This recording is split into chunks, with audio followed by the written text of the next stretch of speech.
first question ever asked in the Torah is a question from God to Adam. Ayecha, where are you? Of course, it's not a question about geographic proximity. God knows where Adam is. Ayecha, where are you? Is a question about the soul, a spiritual question. And my remarks this year, they're going to follow a particular pattern based on that question. Ayecha, where are you? Or where are we? Today, we will examine ourselves through a wide-angle lens, all of Jewish history in our view. Tomorrow, we will narrow the frame so only American Jewry in this past year will be visible to us. It was a complicated and difficult year for American Jews. And we'll discuss it at length tomorrow. On Kol Nidre, we will zoom in further still onto our B'nai Aviv community, how we behave towards each other. And then finally, on Yom Kippur itself, the frame will be narrowed to include only the individual. Where are we in this 5780? We begin with the wide-angle lens.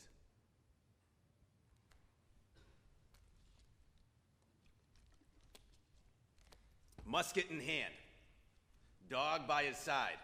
A man wanders into the wilderness of the Catskill Mountains. Colonial America, it didn't offer much else in terms of quiet reprieve from an overbearing wife and two infant children, and further, he walks. When an unexpected shout grabs his attention, a fellow journeyman points to a barrel of liquor at his feet, and he says, "Help me lug this up the hill. There's more of us at the top." Musket now slung over his shoulder, dog by his side, smile on his face. He hauls the prize with the stranger until reaching an awaiting group of men at the top of the mountain, and the barrel is quickly opened and the men begin to drink. Musket placed on the ground, dog by his side, the man falls asleep. And when he awakens on the mountain, he discovers shocking changes. His musket is rotting and rusty, his beard's a foot long, his dog's nowhere to be found. He returns to his village where he recognizes no one. And he arrives just after an election. As he enters an inn, people start asking how he voted. And never having cast a ballot in his entire life, he proclaims himself a favorite subject of King George III. Unaware that the American Revolution had come and gone. King George's portrait on the inn wall replaced with that of George Washington, and the man, he quickly learns that most of his friends were killed fighting in that American Revolution. He discovers his wife, too, had died some years before, and then, to his utter shock, he's introduced to another man who seems to have stolen his identity, someone also named Rip Van Winkle. And he collapses into a chair, realizing the culprit is none other than his son, no longer an infant, but a grown man himself. And I have always been drawn to Rip Van Winkle style stories about people who fall asleep for years, even generations, and then wake up to find themselves in entirely new worlds. There is Rip Van Winkle himself, a fictional character who first made his appearance in Washington Irving's collection of stories and essays, The Sketchbook of Geoffrey Cannon Gent, which came out exactly 200 years ago in 1819. There's the 3rd century Greek tale about a man named Epimenides, falls asleep for 57 years, wakes up, and has to negotiate an entirely new world. Our Jewish literature, we have the very well-known story of Honia Magel. He's a wonder-working rabbi in the 1st century, and he questions the motives of an old man he sees planting seeds of a carob tree, knowing that that old man wouldn't live long enough to see its fruit. Then Honi, subsequently, he closes his eyes for a nap, opening them to find a man picking carob off a tree in that very same spot, and he asks, "Are you the man who planted this?" "No. My father told me that his father had planted it 70 years ago. We know that story. Other cultures, they have their own versions, but what makes them appealing and terrifying is the fantasy that this could possibly happen.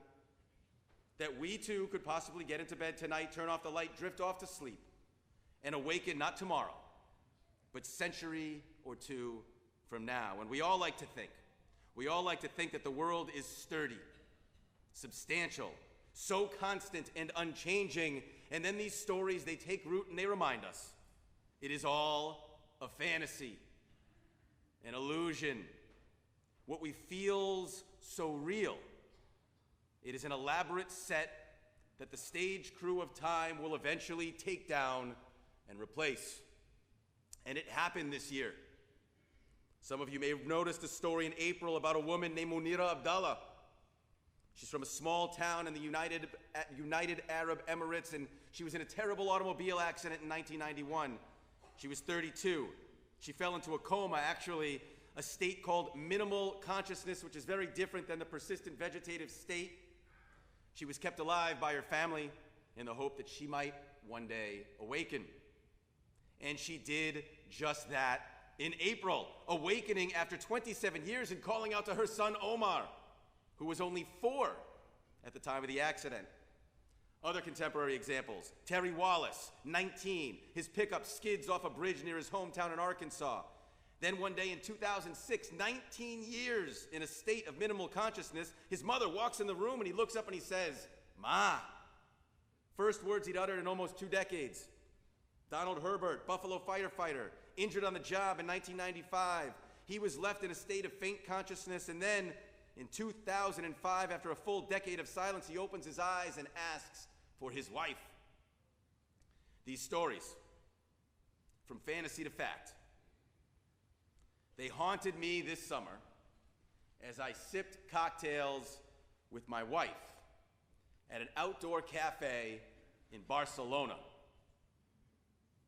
My mother-in-law's illness had made a honeymoon unfeasible for the two of us, but I made a promise to Angie at our wedding that within 10 years, regardless of finances or family, she and I would adventure together to Europe. It would be my first time. Israel, many times. Europe, 0. And being a bit of a procrastinator, I waited for that promissory note to come due. And so we toasted our 10-year wedding anniversary in a city dripping with color, defined by modern art. The unparalleled Antoni Gaudi, he was commissioned to reface Barcelona in the early 20th century. His style of tile mosaics, for those who haven't been there, it makes walking through the city's streets feel like you're embedded in a kaleidoscope. The city's fashion, its music, its mirrors, the skyline, it's bright, elegant, sensual, sophisticated. A strange contrast with Barcelona's oldest section. It's called the Gothic Quarter, which is darker, more mysterious, and eerily romantic. The narrow alleyways, the ashen cobblestone, they exude nothing but age. But the medieval time capsule, it houses Barcelona's trendiest boutiques and night spots. And it was there that Angie and I sat, clinking glasses, celebrating our shared 10-year adventure. Moshe Benederet was born in Barcelona in 1364.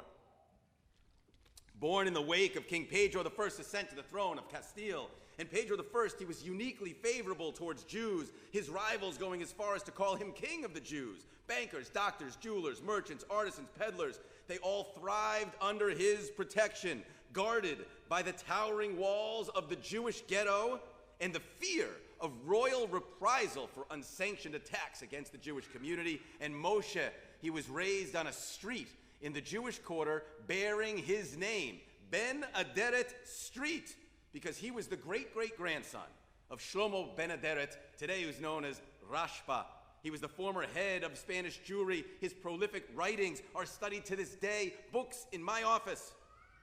And from the time he could walk, Moshe, he accompanied his own father to synagogue. Every single morning he went.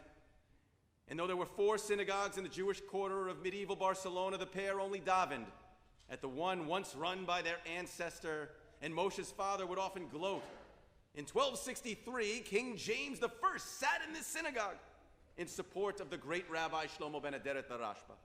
Every Friday As shops closed, 20% of Barcelona's population raced to prepare for Shabbat. 1 out of 5 citizens raced to prepare for Shabbat. And the two, Moshe and his father, they would sing their way down New Bath Street.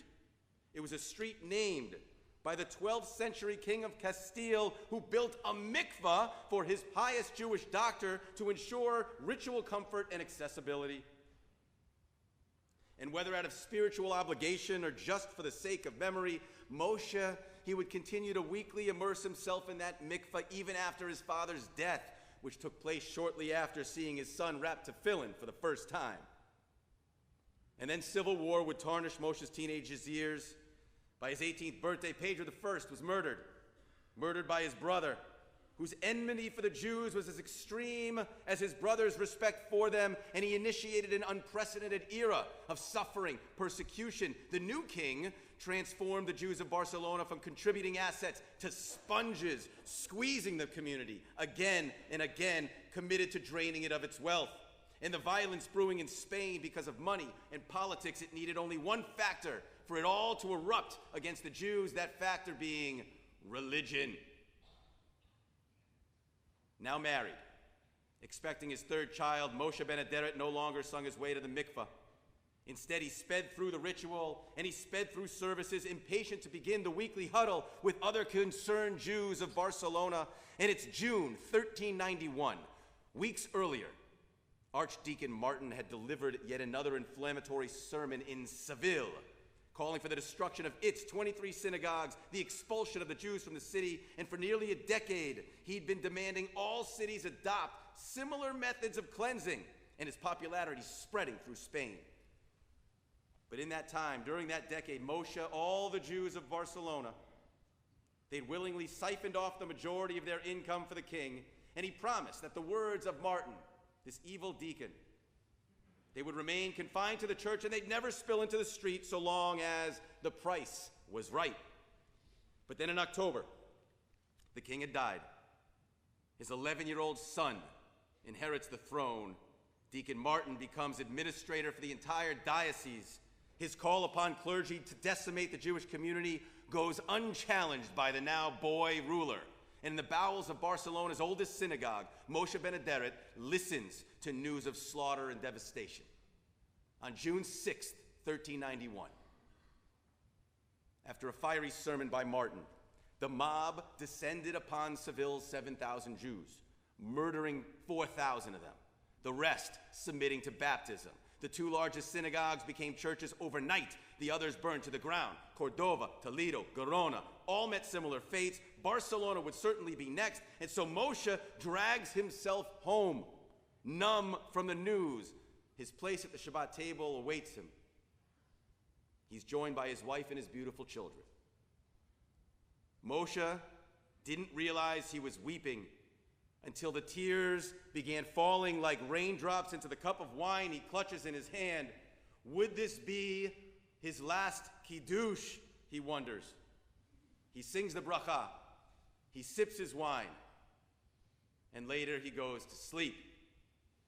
And there Angie and I sat, clinking glasses, when a man in beggar's clothes, confused and caked with dirt, runs towards us in panic.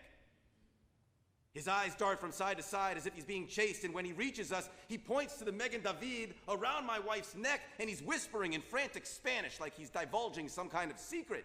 And we shake our heads to convey we have no idea what he's talking about, and he shockingly switches to Hebrew. Where are the Jews? Eifo haYehudim? Eifo haYehudim? He's asking again and again. And thus begins the fantasy that haunted my first trip to Europe. Moshe ben Aderet awakens to learn that shortly after closing his eyes in 1391, the Jews of Barcelona, 20% of the population, 1 in 5, massacred. Their century-long presence and influence erased entirely. Most Catalonians, they have no knowledge of their own city's Jewish past. Moshe forcefully pulls me by the wrist from the table, and I struggle to keep up. He races through the alleyways of the Gothic Quarter until he reaches what was once the Jewish ghetto, and he points to a street sign that still says Ben Aderet Street. And then a closer look at the ancient stone archways reveal holes and indentations where mezuzot once hung. Those holes and indentations are still there. And a few more quick turns deeper into the Jewish quarter, and Moshe stops again. Plaza del Rey. It's crowded. Tourists and locals, they're sidestepping this strange man stopped in the middle of a square. His eyes are watering. He approaches one of the walls. Its stones are cracked and imperfect, but Moshe points to markings not made by Father Time. He points to markings made by a human hand. He points to letters. He points to Hebrew letters, upside down, embedded amidst hundreds of other slabs. It is a gravestone. 20 feet away, we spot another. The stones were taken from the Jewish cemetery long after the community was destroyed by builders who simply needed building material. And these builders, they unintentionally created a monument that you have to look for to see, but that testifies Jews once lived here. And then Moshe peels himself from the wall, and he continues. New Bath Street is still called New Bath Street, but no one knows why. And Moshe tearfully hums the familiar tunes to himself as he retraces the steps of his childhood until he reaches where the mikveh once was. He stops at the doorway to Oliver's. It's now a high-end home decor store, and while I only see posh furniture displays as we walk in, Moshe sees a 630-year tomb to the Jewish community of Barcelona, and he takes me to the back of the store where exquisite flower displays hide the remnants of what was once Barcelona's mikveh. It's still there. A small staircase that today leads to just another section of the store once led Barcelona's Jews to ritual cleanliness. The Jewish past is hidden in plain sight. And Moshe tells me about his father and his wife and his beautiful children, and then asks again, Eifo haYehudim? Where are the Jews? Gone, I reply. They are gone. But you were smiling. You were celebrating. The Jews are gone? I don't understand. My friends, look around. What feels so real is only an elaborate set that the stage crew of time will eventually take down and replace. Moshe Ben Aderet is a real person. He lives only in my head, but he's a real person. Angie and I toured the Jewish quarter of Barcelona for 6 hours. Moshe Ben Aderet was by my side the whole time, repeating again and again, Eifo haYehudim? Where are the Jews? If they're gone, why do you smile? Why do you celebrate? I don't understand. This is what I call a shofar moment, an awakening. That's exactly how Maimonides described the shofar.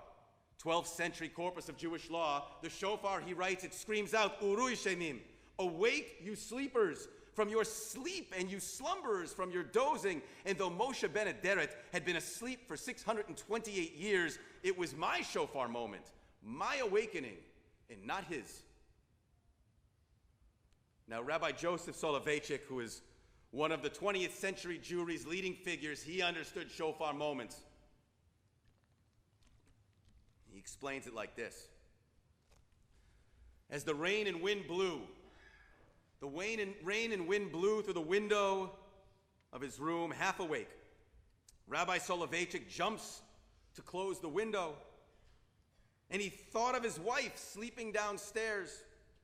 The window had been left open there as well, and were it to remain open, she could catch pneumonia in her weakened state. And he runs downstairs, and he rushes to her room, and he shuts the window, and he turns to see whether the noise of the window closing had woken her up. And when he turns, he finds her room empty, and the couch where she slept neatly covered, because his wife had died the previous month. And he writes, the great thinker, the great rabbi of the 20th century writes, the most tragic and frightening experience was the shock that I encountered in the half second when I turned from the window to find an empty room. I was certain a few hours earlier I'd been speaking with her, and then at about 10 o'clock, she said goodnight and retired to her room. I couldn't understand. Why is the room empty? And the required response to the shofar, he writes, is exactly this: the abrupt, tragic realization that the false assumptions upon which we build our lives have come crashing before our very eyes. Moshe Benederet made me feel guilty, as if I was spitefully dancing over the mass graves of Spanish Jewry. The Jews are gone. You clink your glasses, you dance through the streets in their blood. You can imagine the continuation of our conversation. That all the thriving Jewish cities of Moshe Benederet's youth are today cities with no Jews. Casablanca, Rabat, Tunis, Tripoli, Cairo, Damascus, Aleppo, Baghdad, each erased 1,000 years of Jewish presence and influence in a single generation. Gone. Imagine unveiling to him the fate of Ashkenaz, Riga, Vilna, Minsk, Krakow, Warsaw, Lublin, Lodz, dozens of European cities, hundreds of towns, all Judenrein, just like Barcelona. My friends, our collective shofar moment, our great awakening, is the answer to Moshe's question, Eifo Yehudim, where are the Jews? Dearest Moshe, a Jew is able to clink glasses with his spouse and say L'chaim while visiting Barcelona, because if the Jew couldn't do such things there out of principle, a Jew wouldn't find an acceptable place anywhere. And truth be told, L'chaim, not Kaddish, L'chaim is exactly what we should be saying. Eifo Yehudim, where are all the Jews? You now know, Moshe, that the fate of Barcelona's Jews was a proverbial drop in the bucket of anti-Semitism that washed over world Jewry since you closed your eyes in 1391. Eifo Yehudim, where are the Jews? I'll tell you. In the shadow of our greatest catastrophe, the Shoah, there was a philosopher, his name was Simon Ravidovich, and he wrote an essay, Israel, the Ever-Dying People, and he wrote, Israel makes only one image of itself, that of being constantly on the verge of ceasing to be, of disappearing. And one who studies Jewish history, he wrote, will readily discover there was hardly a generation in the diaspora that did not consider itself the final link in Israel's chain. And you, Moshe, must have thought that very same thing. Yet here we are, 630 years later. But also, Moshe, in the wake of the Shoah, another Jewish man, Emil Fackenheim, he called on world Jewry to fulfill a 614th commandment in addition to the 613th in the Torah, survive. Survive as a Jew, he implored. But we've learned, Moshe, we've learned there's something defeatist about treating Judaism like some Darwinian struggle, reducing it to an act of defiance where simply existing is an achievement. To be a Jew is not merely to exist. To be a Jew is to be loved by God, not hated by anti-Semites. To be a Jew is to thrive, not just survive. And so I take out my phone. And a quick Google search brought up what I was looking for. And I show Moshe a black and white picture of an emaciated woman on the day of her liberation from Birkenau. It is a real picture. That picture, I say, is of the mother of a man named Benny Gantz. Up until recently, it was the only picture that Benny Gantz carried in his wallet. And this is true. Not long ago, I continue, he included this second picture, and I show him. This picture is of Benny Gantz embracing his son, Nadav. Nadav is dressed in a uniform worn by Jewish soldiers. This picture is on the day Nadav was inducted into a Jewish army, which defends Israel, a sovereign, autonomous Jewish country. Benny Gantz may be its next head of state. And these two pictures represent a pendulum swing in the Jewish story, because in between these pictures, I explain, is part of the answer to your question, Eifo Yehudim. The picture of Gantz's mother It's extreme, but it's familiar because it represents a culmination of Jewish suffering. And while it is of one woman, it defines generations, defenseless, weak, starving, literally and figuratively, landless, homeless, limping to nowhere in particular, victims without direction, condemned to wander. And the second picture is its opposite in every way. Self-determination, a homeland. Half of the world's Jews live in the sovereign Jewish state of Israel. And I will pause here. I do not have the creative ability to capture what it would be like for any Jew born at any other time in history to awaken and be told that a Jewish state exists. Perhaps the only certainty would be that Moshe, tears streaming down his face, would pour himself a glass, clink glasses with me, and shout L'chaim as loud as the Tikiyah Gedolah. But then he'd ask the second question: where's the other half? Both pictures in Benny Gantz's wallet, though they're inversions of each other, they're influenced by an existential physical threat to the Jewish people: vulnerability and security. And these are the bookends of Israel's Jewish story. What two pictures would we show Moshe ben Aderet to describe the American Jewish story? The other half I explained. They moved to a land where they heard the streets are paved with gold. And Google again provides. It provides the cliched image of the first picture. The backdrop of a ship, Ellis Island, the Lower East Side, an old Jew, tattered suitcase in hand, wrapped in scarves and an oversized coat, a face defined by ambition and promise and hope. And whatever the picture we choose to start the story of American Jewry, it's defined by both poverty and opportunity. A have-not aspiring to be a have. And the pendulum then swings to the second picture. Think about it. What is it? A college or medical school or law school graduation? A picture of the day we bought our first house. Or maybe it's a picture of Louis Brandeis, Sandy Koufax, Henry Kissinger, Mark Zuckerberg, Jonas Salk, Michael Bloomberg, Levi Strauss, Bob Dylan. You choose. It doesn't matter. Because I want to pause here too. I don't have the creative ability to capture what it would be like for any Jew born at any other time in history to awaken and be told that a country exists where Jews have been afforded access to every single aspect of society, attaining unprecedented political, socioeconomic, academic, cultural success as Jews. Unambiguous, proud, uncensored Jews. Here's the question. Do the two pictures bookending America's Jewish story have anything to do with Jewish? From immigrant to doctor, that's an American success story, but is it a Jewish success story?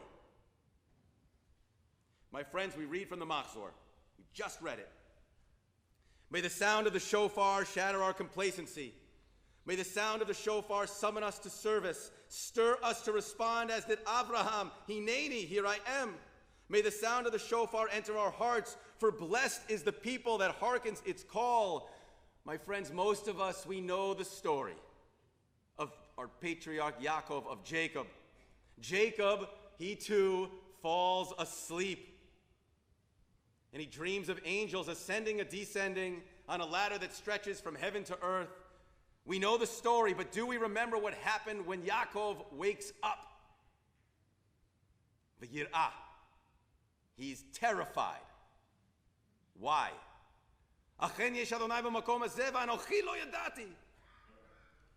is in this place. I didn't know it. Jacob is shocked at his own capacity for not being aware, for standing in the presence of God, yet making his bed thoughtlessly, for finding himself in a place of unprecedented holiness. And he goes to sleep calmly and undisturbed. Anochi lo yadati, I didn't know. It's the self-accusation of the father of the Jewish people, and it is the challenge of the shofar to those of us privileged to live during the most extraordinary decades in Jewish history. Lo yadati, I didn't know. It's not about behavior or choice. I didn't know it was wrong. Lo yadati. The shofar is calling on us to awaken in perspective and awareness. Let us be reminded how blessed we are. For other generations saying, Am Yisrael Chai, the Jewish people lives. That was a miracle unto itself. In 5780, we can be more than a generation that has merely outlasted hate and survived. History has gifted every single person in this room, every single one of us, an opportunity to do more than just exist as a Jew. We have the opportunity to thrive as Jews. And yes, 5779 this past year, it was a different type of year for American Jews, and we will narrow our lens, and we will look at our community, and we will discuss it at length tomorrow, but looking through that wide-angle lens, at our place in the context of Jewish history, we must wake up. Maybe say, Lo yadati, I didn't know. We may be the most fortunate generations of Jews who ever lived in Jewish history. And in 10 days, the air in this room will thicken with the spirits of the departed. We will recite our Yizkor prayers purposefully and meaningfully, and the Jewish past, our relatives, our ancestors, every Moshe Benederet. They will look in on us in wonder and amazement, Israel and the United States of America. May we honor them by being vibrant Jews. May we honor them by taking advantage of this unprecedented sliver of Jewish history. Wishing you all a proactive and sweet new year, filled with blessings and good health. May we all go from strength to strength.